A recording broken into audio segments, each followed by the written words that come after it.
think there's been some sort of mistake. I do not make mistakes. Awaiting final vectors. Vectors? I don't have any vectors. I'm just a kid. That is obvious. But your brain has been programmed with all appropriate star charts.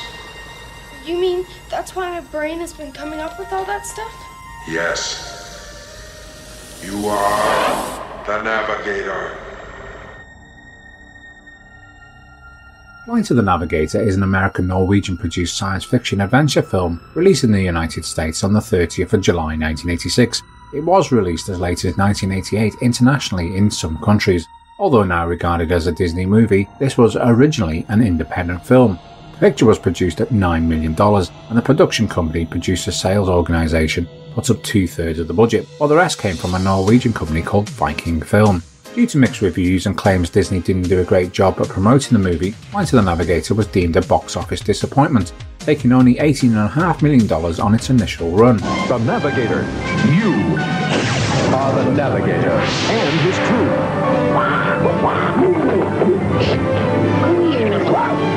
Are on the mission of a lifetime.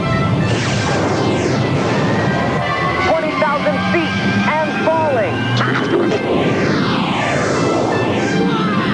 Disney's Flight of the Navigator. However, due to its popularity on VHS and repeat showings on the Disney Channel, it's become a cult classic, with many of its original fans passing it on to their own kids. The film's producers Robert Wald and Dimitri Villard, who had previously produced Jim Carrey's first movie Once Bitten, initially sent the project to Walt Disney Pictures in 1984, but the studio wasn't able to approve it, as they just released another live-action film, Return to Oz. After the lukewarm reception it received, it made Disney hesitant to do anything similar for a while. It was sent to PSO, who had produced and financed many fantasy movies of the era, such as The Never-Ending Story, The Adventures of Buckaroo Banzai Across the Eighth Dimension, and Short Circuit. However, a deal with Disney was made later to distribute the movie in the United States. This was the first distribution deal for the new management team of Michael Eisner and Jeffrey Katzenberg, and the Karate Kid and Rocky director, John G. Avildsen, was named to direct. However, after he was given the screenplay, he then proposed creative changes that deviated tremendously from the original concept. Avildsen has later claimed that this wasn't true, and he passed on the script he received. The Prince of Darkness horror director Brian De Palma was being considered for the project, as well as James Cameron. The movie was eventually directed by Randal Kleiser, who gained success with early TV movies, like The Boy in the Plastic Bubble, and later with his hit musical Grease in 1978. There is a small Easter egg to Grease as the Freemans arrive home. In another scene, David asks when Starsky and Hutch is broadcast. Randall had also directed 3 episodes of Starsky and Hutch earlier in his career. Randall would return to the fantasy genre later with Disney's I Blew Up the Kid in 1982. The screenplay was written by Mark H. Baker, based on his original story, and Michael Burton and filmmaker Phil Joannou, who used the pseudonym Matt McManus, fine-tuned the script. John Ellis has reported to have written the script, however Ellis receives no credit. On the night of July 4th, 1978 in Fort Lauderdale, Florida, after spending the day attending a Frisbee championship with his family, 12-year-old David Freeman walks through the woods to pick up his 8-year-old younger brother Jeff from a friend's house when he accidentally falls into a ravine and is knocked unconscious. When he comes to after returning home, he discovers 8 years have passed and it's now 1986. Who are you? Who are you? I'm David. I live here. Think you have the wrong house, dear. Where's my mom? I have no idea. Are you lost? Hey! Where do you think you're going? Now, just a minute. You've made a mistake. Mom? Dad? Police are shocked to see David fits exactly the same photo on a missing child poster, having not aged at all. David is reunited with his parents and the now 16-year-old Jeff. Meanwhile, an alien spaceship crashes through power lines and is promptly captured by NASA. David is taken to the hospital for tests, where his brainwaves reveal images of the spaceship. Dr. Lewis Faraday, who has been studying it since its arrival, persuades David to come to a NASA research facility for just 48 hours for extra tests, promising him that he can help him learn the truth about what's happened to him. There, Dr. Faraday discovers that David's mind is filled with alien technical manuals and star charts from expanses of the galaxy far exceeding NASA's research. He tells the scientist that he was taken to a planet called Phalon, 560 light years away, in just over 2.2 hours.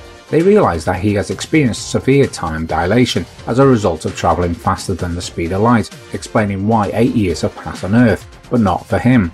He is unable to comprehend what Dr. Faraday tells him and flees the room, making Dr. Faraday decide to keep David confined to finish his investigation. David is befriended by a young intern called Caroline McAdams. He takes pity on David and helps him pass through security the next morning, following a telepathic communication from the spaceship with the help of her robotic assistant Ralph. David secretly boards the ship and meets its robotic commander, a Trimaxian drone ship, which refers to David as the Navigator. You are the Navigator. Canadian child star Joey Cramer stars as David Scott Freeman. Joey also starred in the Tom Sadek tech noir thriller Runaway in 1984. 300 boys were auditioned for the role of David, including future Batman Forever and Batman and Robin star Chris O'Donnell. But only Cramer, who had just finished Indestructible Man, a Disney Sunday movie for television, was felt to have the experience and talent to carry a feature film. Showing great emotional range, having the ability to cry on cue. He had also previously worked on the box office disaster The Clan of the Cave Bear, starring Daryl Hannah, also released in 1986, which was also a PSO production too. Pee Wee Herman star Paul Reubens provides the unmistakable voice of Max. It was Reubens' idea to make the identity of the actor providing the voice of Max a mystery, and he was credited as Paul Mall. Paul would later provide his voice talent to the robot called Captain Rex that was part of an early version of the Star Wars simulator Star Tours. He would later work with Randal again on Big Top Pee-wee in 1988. Veronica Cartwright stars as David's mother, Helen Freeman. Veronica is probably best known for her role in Ridley Scott's Alien, but was also a child star working with the great Alfred Hitchcock on the classic The Birds. However, she has stated she gets most recognised for her role in The Navigator. She was cast due to being able to be easily aged by 8 years, along with her on-screen husband Bill Freeman, who was played by Cliff DeYoung. Cliff has starred in many TV and film roles, such as 1988's Pulse. Sarah Jessica Parker stars as Caroline McAdams. This was one of her first roles. Parker, of course, became noted for her role as Carrie Bradshaw in the 90s HBO series Sex and the City. She has publicly, however, distanced herself from this movie, claiming she did it only for the paycheck, and doesn't really remember much about the production, which is a shame as she has a great on-screen chemistry with Joey Cramer, who said he had a great time with Parker on set. You know, you're cute. Did a girl ever tell you that before? Nobody but my mom. But I don't think she counts.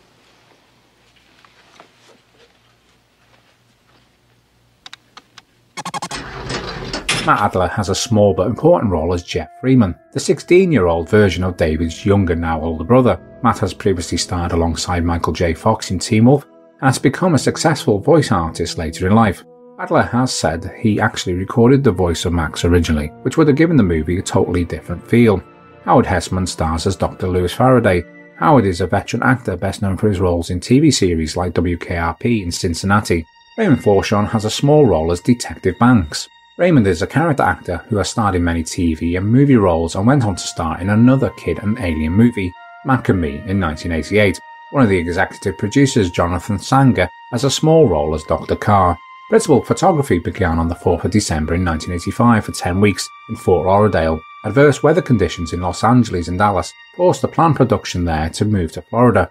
The company made its headquarters on a Fort Lauderdale boathouse. Other locations included Watson Island in Biscayne Bay, near Miami, where the film's opening Frisbee Championship took place. The Villa Vizcaya Museum and Gardens doubled as the forest adjacent to David's house. Sets for Dr. Faraday's NASA headquarters and David's bedroom were built at a soundstage at Miami's Limelight Studios. The Federal Aviation Administration tracking station for Southern California was the site of several scenes, while interiors of assorted hangars located at Opa-locka Airport stood in for NASA. Al's Alligator Farm, a general store and dilapidated roadside attraction, was filmed at Hollywood star Burt Reynolds' horse ranch. Due to a tax break in Norway, the production relocated there for an additional 3 weeks to shoot the interiors of the spacecraft that were transported in 4 sections to the outskirts of Oslo in an aeroplane hangar. Additional filming of the glacier footage took place in the northern Arctic area of Norway. The Trimaxian drone ship conceptual designs were created by Edward Eith. He was hired after a chance meeting with Kleiser while waiting for an interview at an effects company. Kleiser took one look at his portfolio and hired him on the spot. This was Edward's first movie. He provided all the designs for the ship and creatures, and also for Max's interiors. These were realised by production designer William J. Kreber, who had previously worked on classic disaster movies like The Poseidon Adventure. The set for the ship is fantastic, split over 3 levels to aid the puppeteers, and included a view screen that was front projected Cramer claimed these really helped his performance, being so immersive. Exterior shots of the ship were rendered in CGI by ominous computer animation. Randal brought in his brother Jeff Kleiser, who previously worked on Disney's Tron, as the visual effects supervisor.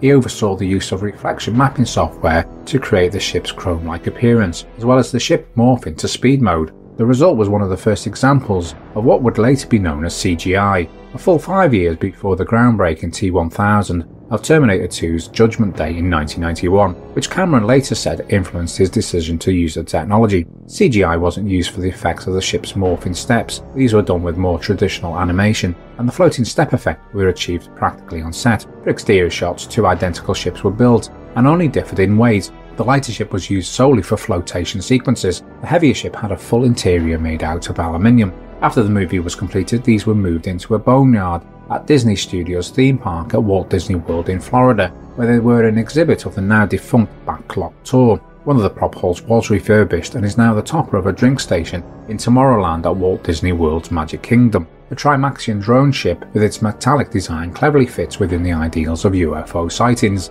It homages 50s flying saucers. Randal also nods to this with a few clever shots that subvert the expectations of the viewer, from the opening silver frisbee to the arrival of the airship and the eerie glimpse of the water tower in the woods. The soundtrack for the film was composed and performed by Alan Silvestri. It is distinct from his other scores in being entirely electronically generated, used in the synclavier, one of the first digital multi-track recorders and samplers. In 1986, despite his success with a fully orchestral Back to the Future the previous year, Silvestri was still primarily known as a synth composer, with his best known works being Romance in the Stone. For the Navigator, Silvestri wrote a score that makes use of a vast array of electronic and synthesized music, giving that synthwave sound. I adore this score, it's so 80s, but I love that. Alan has gone on to compose for many movies such as Predator, My Stepmother is an Alien, and one of my personal favourites is his stunning soundtrack on Castaway. More recently, he composed the theme for Marvel's Avengers. I've always been a fan of Flight of the Navigator, both film and score, since my childhood, and as such I have a strong nostalgic personal connection to the movie. It's one I've enjoyed many times, on both initial cinematic run and later on home video. On release, it wasn't a Disney movie in the UK, so I never associated it with Disney till later releases on DVD. It came as a shock learning that it was a box office disappointment, as it was so beloved by many of my friends. The film did receive many positive reviews. Rotten Tomatoes rated it a fresh rating of 84%, based on 31 reviews, with a consensus, bolstered by impressive special effects and a charming performance from its young star. Flight of the Navigator holds up as a solidly entertaining bit of family-friendly sci-fi. It's a movie I return to frequently, and although I've owned a DVD copy for many years, if I catch it on TV, I'll make a point of watching it. On reviewing, whilst many may compare Navigator to Spielberg's 1982 movie E.T. the Extraterrestrial, even the movie makes a point of reference in it. See you later, alligator!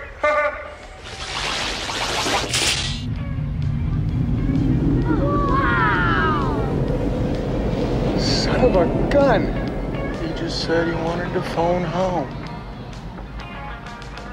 I have noted some other influences. Disney's The Cat from Outer Space from 1978 is one. Not only does the ship design and character situation have similarities, an alien needs the help of a human to return home. Whilst being held by the US military and NASA officials, the cat is given a human name, Jake, as his is too complicated, not too dissimilar to that of Max. The first half of the movie draws on plots from The Twilight Zone and tropes from movies like Spielberg's 1977 classic Close Encounters of the Third Kind and 1980's Hangar 18, which focuses on the government cover-up of a crashed alien craft held away from the public. You will learn the incredible story of the most startling government cover-up ever conceived. See the story of the UFO cover-up, Hangar 18. Most of the narrative drive comes from this mystery of how did a young boy disappear for 8 years without any time seeming to pass for him. It's handled in a kind of scary way. Scenes of David going into his former house and crying, seeing and being frightened by his aged parents, or meeting his younger but now older brother, come with some very complex emotions and questions, especially for younger kids. As soon as David places his foot on the steps of the ship, 45 minutes in, exactly half the running time of the movie, it changes direction. Its darker tone changes too. A fun-filled fantasy adventure begins, borrowing from the wish fulfillment tropes seen in mid-80s movies, like Nick Castle's The Last Starfighter, 1985's Daryl, and of course Joe Dante's Explorers. This follows a trend of the helpful, friendly aliens that can also be seen in Ron Howard's Cocoon and also in Batteries Not Included. Joey Cramer does an excellent job as David. He pretty much has to carry the movie, and his on-screen relationship with Max is so heartfelt. It's a credit to the puppetry and on-set work of Tim Blaney and Tony Urbano, who delivered Max's lines on set, which helped Joey's performance. It's hard to believe Rubens never spent any time on set, and he and Joey never met. David and Max's chemistry only exists on film, as Rubens expertly crafted his voice over in the sound booth. Tim Blaney also provided the voice garblings of the adorable and much beloved Pugmalion puppet, which was based on a bat, and the other associated creatures. However, the loud belch made by the Garpunkel, which devours David's NASA hat, is actually the dubbed-in sound of Joey Cramer, belching slowed down slightly to sound deeper and longer.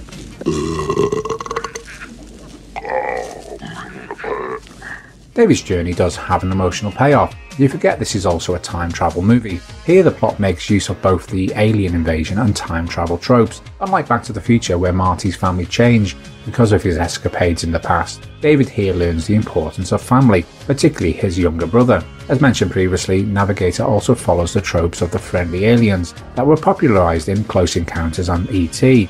Aliens in the 50s B-movies were often depicted as maleficent foes. Max allows the audience via David to indulge in the wish fulfillment that many kids would have fantasized about. Unfortunately, no sequel was considered after the poor box office.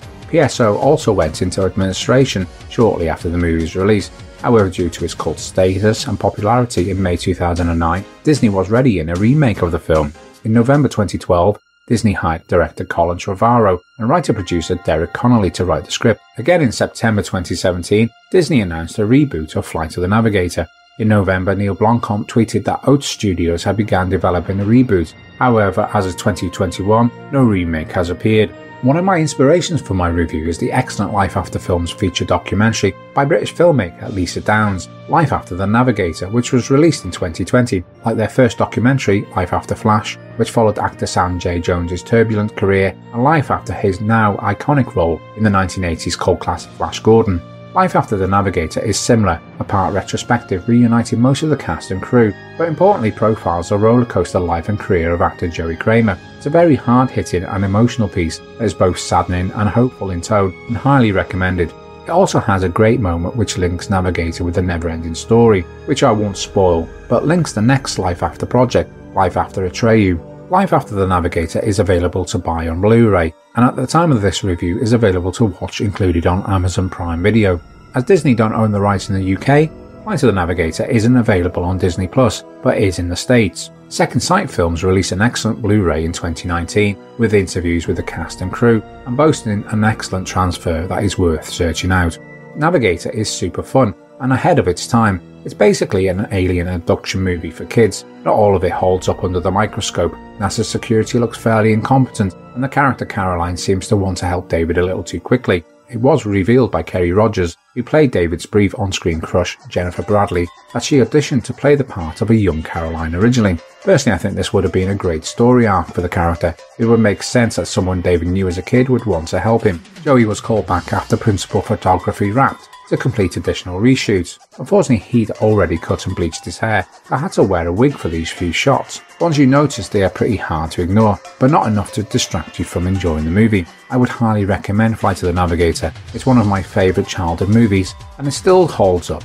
And nostalgia eyes aside, there's some great effects and creature work. Granted, some aspects haven't aged well, but it's very much a portal into its time, one that's still well worth opening. After all, if you love these movies, we all wish to be the Navigator. There he is. Wow! How did you do that? That was a third-class maneuver, Navigator. Well, if that was a third-class maneuver, what's a first class? Observe.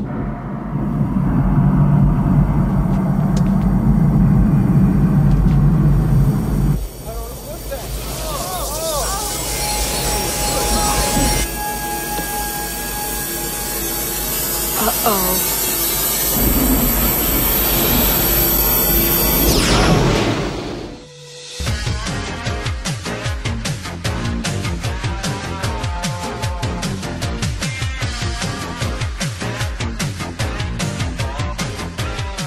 If you like my content and reviews, please consider subscribing, and don't forget to hit the bell notification to keep up to date with all my future videos. Please like and share, and leave a comment on your memories of Flight of the Navigator. You can also follow the channel on my social pages, links are in the description. Thanks for watching, and I'll catch you on my next review. Thanks a lot, and take care.